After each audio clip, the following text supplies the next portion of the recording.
Buenas noches. ¿Qué está pasando en el norte del país?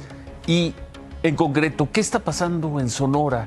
El jueves mataron a un candidato y anoche estas imágenes con las que comienza la semana. Anoche un comando incendió un centro recreativo llamado Las Palapas y varias propiedades, y ya vieron cómo lo hicieron.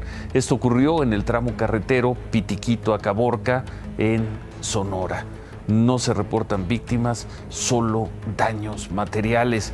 Pero ¿qué es lo que está pasando ahí? Pata, rájale, primo. Para allá. Rájale. Échenle putazo, plebe. Échale. Todo.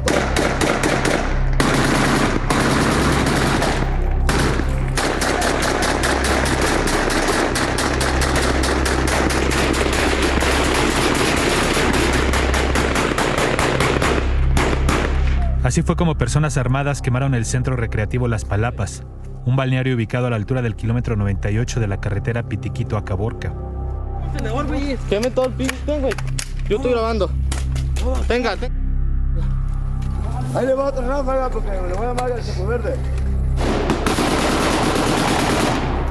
Se observa en el video hasta 4 personas, sumado al que está grabando.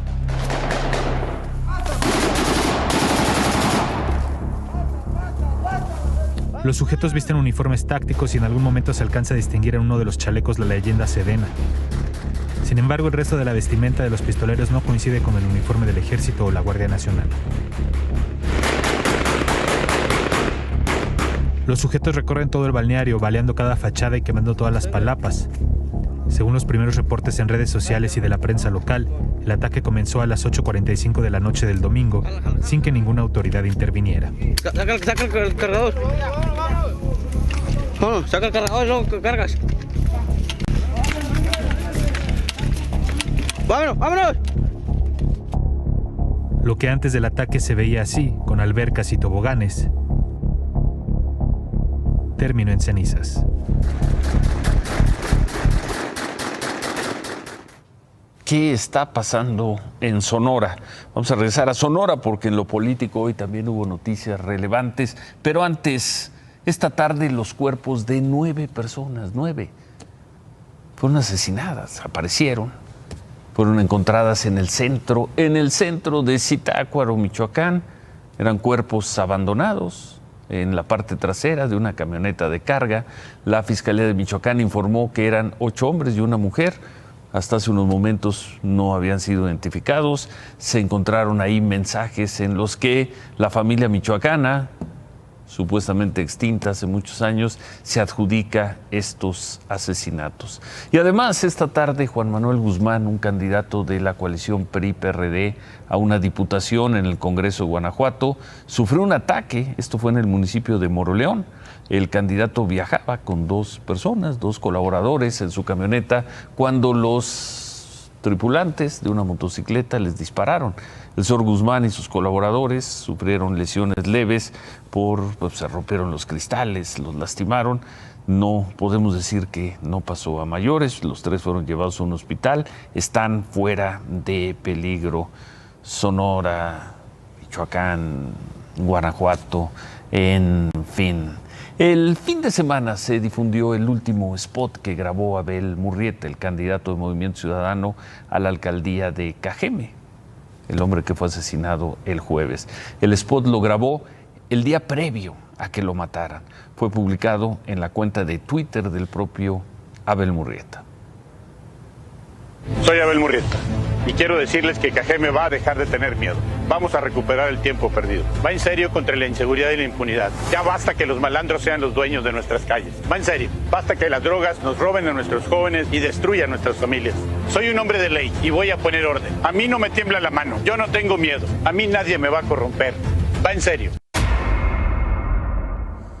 Y lo grabó el día previo a que lo asesinaran, a que lo ejecutaran, porque fueron por él, fueron a ejecutarlo un día antes. Lo mataron el jueves. Mañana se supone Movimiento Ciudadano va a dar a conocer o daría el nombre de quien lo va a reemplazar como candidato a la alcaldía de Cajeme. En Sonora se habla de que sería Gustavo Almada, quien en 2018 ya fue candidato de Movimiento Ciudadano para la alcaldía de Cajeme. Y hablando de Sonora, esta tarde Ricardo Burs renunció a la candidatura de Movimiento Ciudadano al gobierno del estado y decide apoyar al candidato de la alianza PRI-PAN-PRD, al señor Ernesto Gándara. En una carta, Ricardo Burs dijo que quiere ser un factor de unidad a favor de Sonora y subrayó que esto no es una declinación, es un acuerdo de unidad.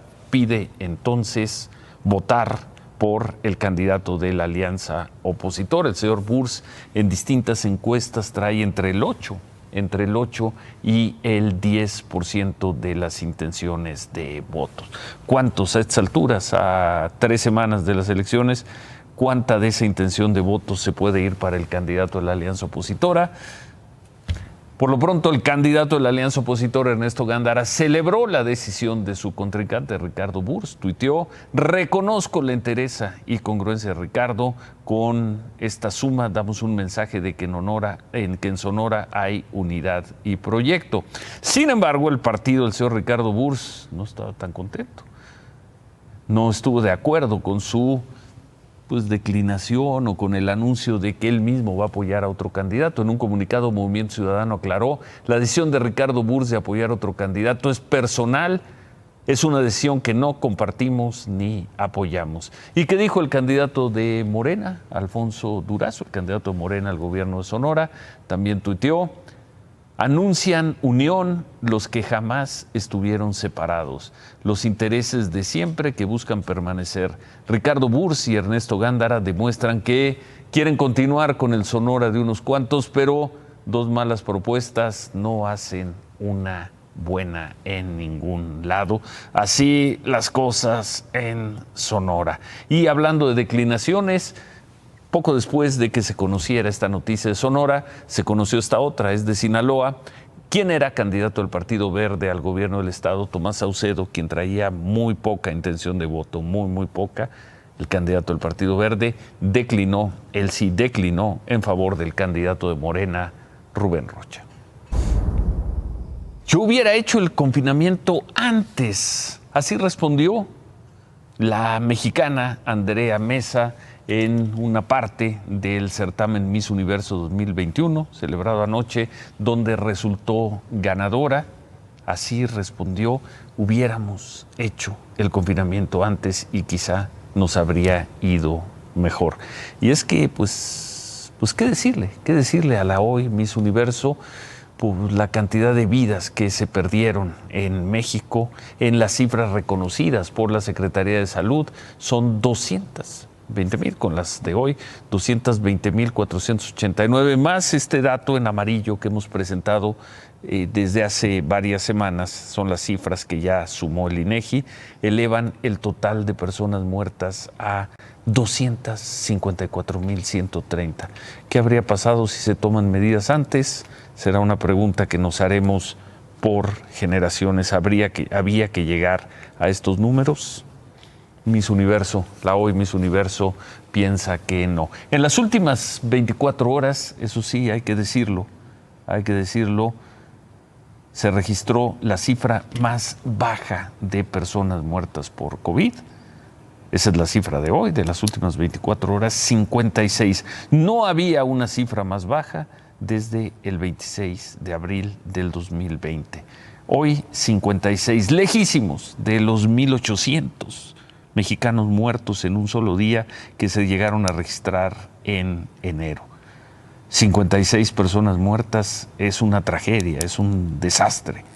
Por donde se vea, son 56 vidas perdidas, pero comparadas con las 1,800, 1,700 diarias que estaban registrando en enero, son, y así hay que decirlo también, y con todo respeto para los familiares de las personas que murieron, son una cifra muy baja que por tercera, cuarta, quinta semana consecutiva nos lleva a pensar que lo más duro de la terrible, de la trágica pandemia del COVID ya quedó atrás. Por cierto, hoy, y esto tiene que ver con COVID, el INEGI informó que el desempleo en México creció en los primeros 3 meses del año, comparado con, más que creció, si se compara con los empleos que había cuando comenzó la pandemia, enero-marzo del 2020, había 55 millones de personas con empleo. A marzo de este año hay poco menos de 53 millones, es decir, se perdieron más de 2 millones de empleos en este periodo de la pandemia. Eso es lo que tiene que ver con los empleos, con el crecimiento de la economía. Aquí sí podemos decir que hay una buena noticia. La dura empresa calificadora Fitch Ratings, esta que tanto critica el presidente López Obrador, ajustó su pronóstico de crecimiento de la economía mexicana y la ajustó al alza de 4.2 a 5%, y además mantuvo la calificación para invertir en México en los niveles que estaban antes. Esa sí podemos decir que es una buena noticia, que como extrañamos el comentario de David Páramo. Claro. Kimberly, que sí, ¿cómo Ciro? estás? Buenas noches. Estaría regodeándose y lo volverá a hacer. Por Algún supuesto, día lo volverá así a va hacer. a ser, un día muy pronto. Claro que así va a ser. Buenas noches. Y justamente estabas hablando de estas cifras tan bajas que se están presentando en México. Por eso, después de haber vacunado a los maestros, maestras y a todo el personal que labora en las escuelas, hoy regresaron a clases presenciales en Chiapas, con un plan piloto en el que acuden de manera escalonada en distintos horarios y días de la semana alrededor del 25% de los estudiantes. Este plan comenzó hoy con 500 escuelas en ese estado. También regresaron a las escuelas los alumnos de Coahuila, de acuerdo con el gobernador. Son 70 escuelas y más de 20,000 alumnos los que van a regresar a clases, también de forma escalonada. En este plan piloto se van a formar grupos de alumnos, van a ir a la escuela un día a la semana, el resto de la semana van a estar en casa. Los alumnos tienen que tener, por supuesto, cubrebocas, guardar la distancia, lavarse las manos, todas las medidas. Veracruz, Nayarit y Tamaulipas tienen planeado regresar a clases la próxima semana. Y también hablando del regreso a clases, hoy el doctor Enrique Graue, rector de la UNAM, presidió la ceremonia por el Día del Maestro y ahí aprovechó para decir que el regreso a las aulas y los espacios universitarios va a iniciar en los próximos días y se va a llevar a cabo de forma paulatina, ordenada y con todas las precauciones. ¿Así la dejó en próximos días? Próximos días. Bueno, vamos a estar atentos cuáles son esos próximos días. La vacunación en los últimos 7 días está baja, y sigue a la baja la vacunación en este promedio que llevamos aquí desde hace varias semanas. Menos de 300,000 vacunas. ¿Por qué ha bajado tanto la vacunación? Ese es el promedio de los últimos 7 días.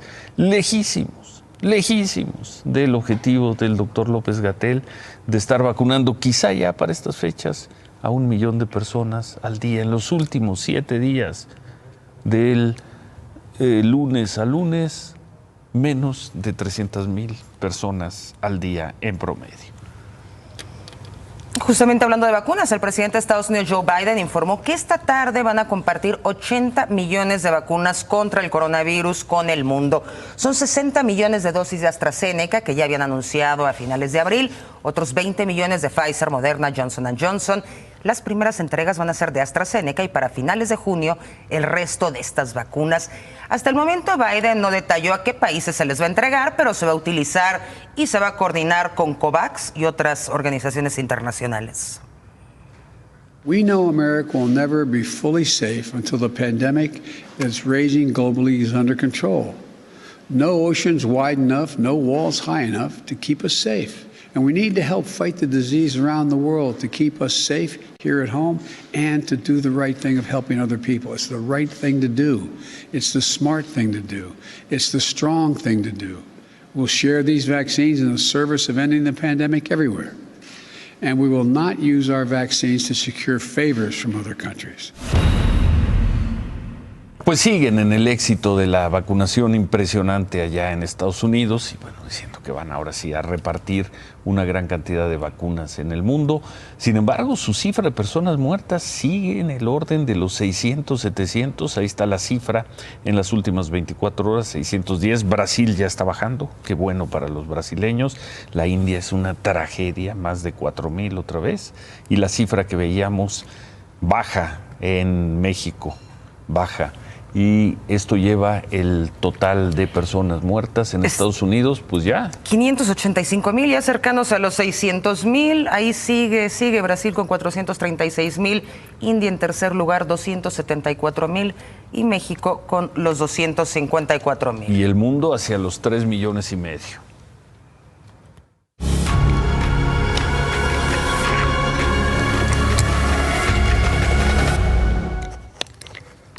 Y en esta historia, quizá la que más ha llegado a la gente, hoy se cumplen 2 semanas. Hace 2 semanas, a estas horas, estábamos como podíamos presentando las imágenes de esa desgracia, esa tragedia increíble en la línea 12 del metro, y quizá la historia que más ha llegado al sentimiento de muchos mexicanos es la de la señora Marisol Tapia, esa madre que buscaba a su hijo de 13 años, a Brandon Giovanni, la víctima más joven del desplome del tren de la línea 12 del metro. Bueno, hoy la señora y sus abogados presentaron ante la Contraloría de la Ciudad de México una denuncia para que se investigue a los funcionarios activos y exfuncionarios que tuvieron que ver con la construcción, operación, supervisión y mantenimiento de la línea 12 del metro. Ahí están los nombres, exdirectores del metro, en fin. Ahí están también compañías, a la directora del metro, están denunciados los 3 últimos jefes de gobierno, Marcelo Ebrard, Miguel Ángel Mancera, Claudia Sheinbaum. La familia demandó también a varias empresas. El abogado de la señora, el abogado Teófilo Benítez, dijo que en la semana van a poner otra denuncia, una denuncia penal por el delito de homicidio doloso. Es un dolo eventual, así es, porque conocían, sabían y nunca previeron el resultado que iba a estar, pero no es por el tipo de construcción, que es por donde ellos se van a querer salir con esos dictámenes, sino es por la administración que ellos sí conocieron. Sabían que ese metro estaba mal y que sigue mal y que lo van a tener que tirar todo. Y para que las investigaciones avancen, la mamá de Brandon, la señora Marisol, pidió esta renuncia de inmediato. Aquí se está pidiendo la suspensión de la directora del metro para no entorpecer ningún proceso que vamos a llevar a cabo, y ese es el principio de todo. Esto no va a quedar impune. La muerte de mi hijo no va a quedar impune. Bueno, desde la semana pasada informamos que la señora Marisol Tapia también lucha para que se mejore la atención médica de su esposo, quien resultó herido en el derrumbe del metro. Su esposo por el momento está internado en un hospital privado. Fue operado de emergencia después de que en el hospital Balbuena, el gobierno de la Ciudad de México, según la señora Marisol, no fue bien atendido, faltaron medicamentos, no le dieron la atención debida. Imagen Noticias estuvo el fin de semana en el hospital de Balbuena. Lo primero que salta a la vista son mantas de los trabajadores, alertan a los usuarios que trabajan bajo protesta por falta de personal, de insumos, de material de curación y de medicamentos. Un hospital que, de acuerdo con sus propios trabajadores, tiene el tomógrafo descompuesto desde enero.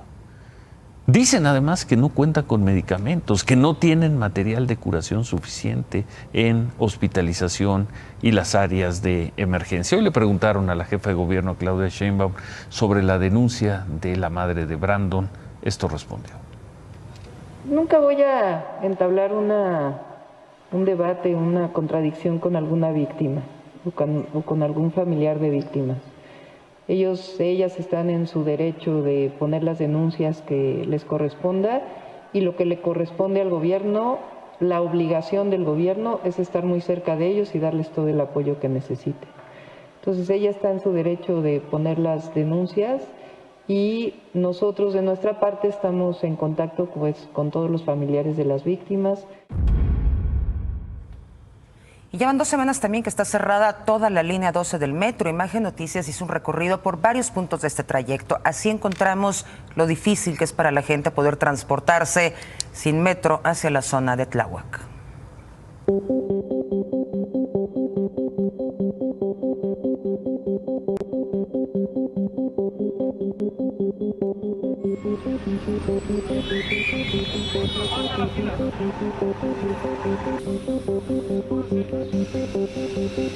Para los miles de usuarios que usaban todos los días la línea 12 del metro, la red de los 490 RTP que desplegó el gobierno de la Ciudad de México parece insuficiente en las horas pico. Esta es la fila fuera de la estación Atlalilco a las 6:30 de la tarde.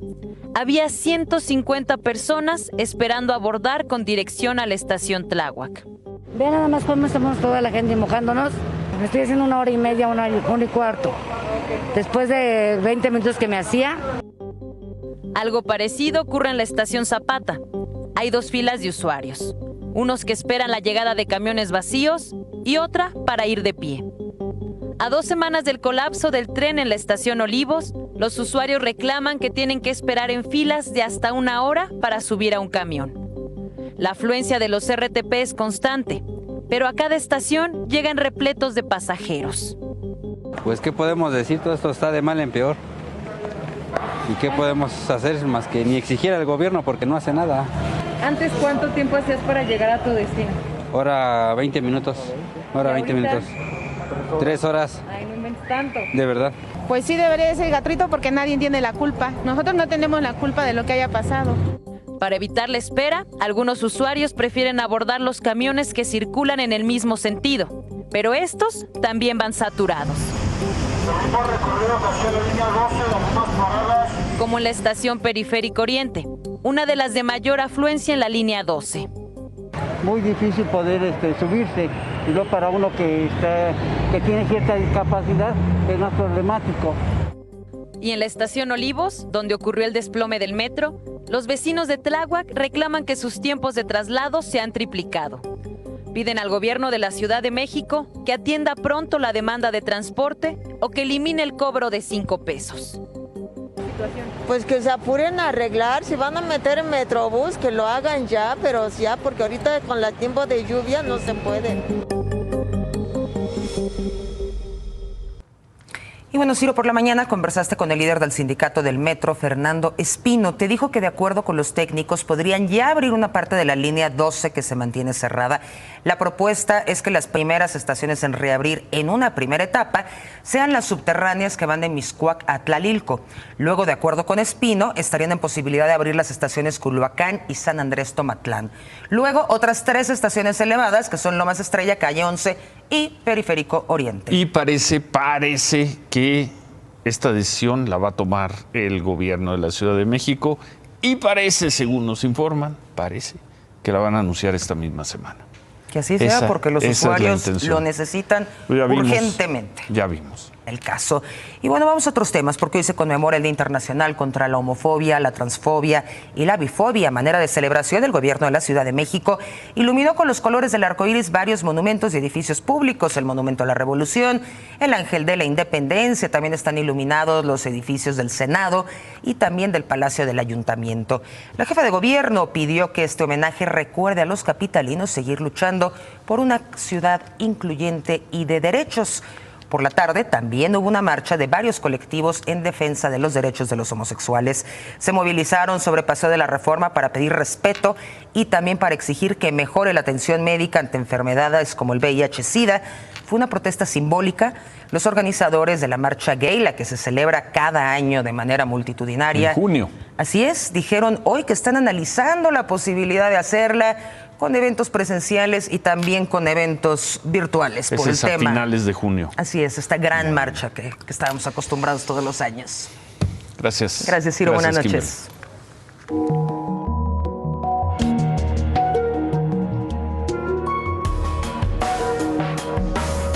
Bueno, y la durísima historia del agua, de la falta de agua, de la sequía y de la amenaza que en este momento se cierne sobre el Valle de México y muchas otras regiones del país. La semana pasada presentamos aquí imágenes y un reportaje de cómo estaba afectando el problema de la sequía en la zona del sistema Cutzamala, la parte del Estado de México. Decíamos que las 3 presas del Estado de México contaban con apenas un 40% de capacidad de agua y nos parecía muy bajo, 40%. Eso las colocaba en una situación de alerta. Bueno, en Querétaro la crisis es todavía más grave. Las presas en Querétaro no llegan ni al 5% de su capacidad.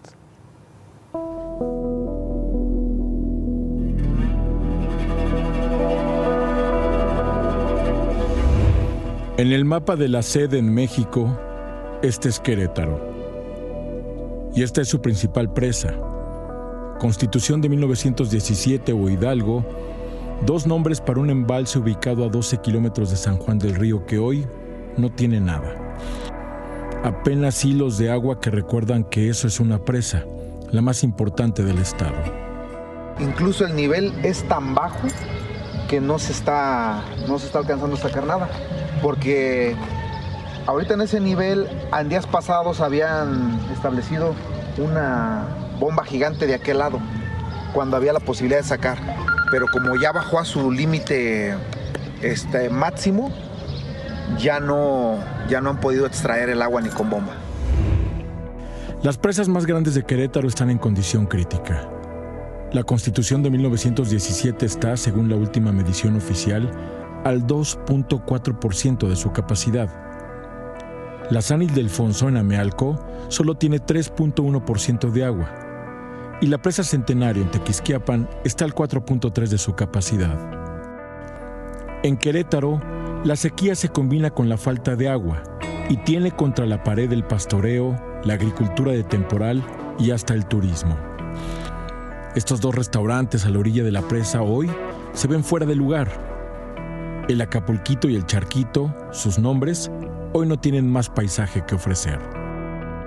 Según la Secretaría de Desarrollo Agropecuario, de 110,000 hectáreas de temporal, 22,000 no se pudieron sembrar por falta de agua. Y 30,000 más que sí se sembraron, se perdieron por la sequía.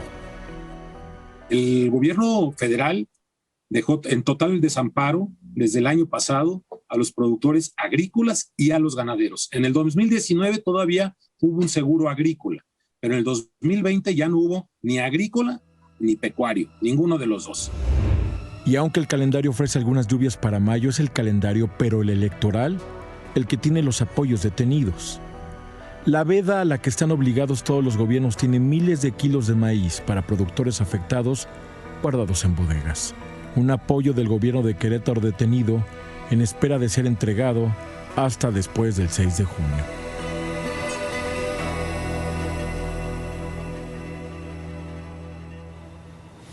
¿Qué es esto? Presas al 5 o a menos del 5%. Dos recorridos la semana pasada por el Estado de México, las presas del Estado de México, y este fin de semana por las de Querétaro.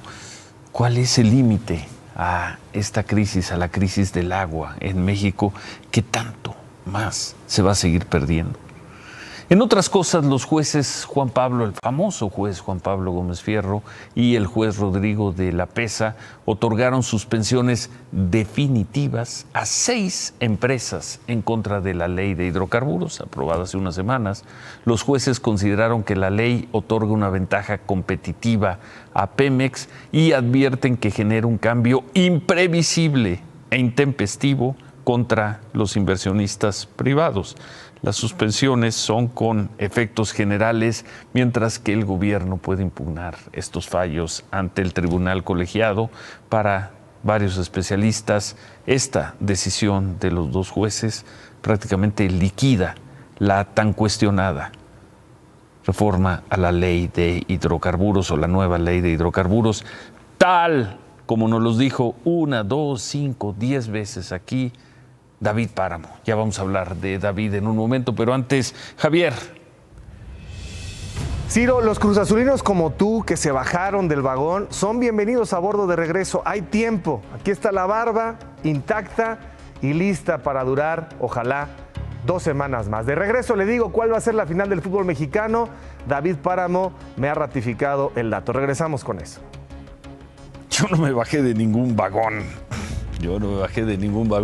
Simplemente tenía dudas y las sigo teniendo, pero bueno, vamos a ver tu pronóstico en un momento. En fin, bueno, hacemos una pausa y volvemos con esto de Javier. Volvemos.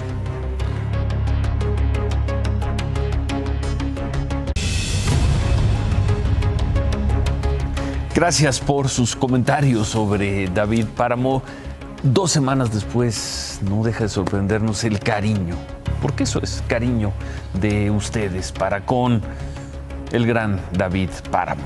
Como recordarán, el viernes, la Suprema Corte de Justicia decidió no aceptar la controversia constitucional presentada por el Congreso de Tamaulipas. Eso fue leído mayoritariamente como la confirmación de que el gobernador de la entidad, Francisco García Cabeza de Vaca, mantenía el fuero y de ninguna manera podría ser detenido por agentes ministeriales federales.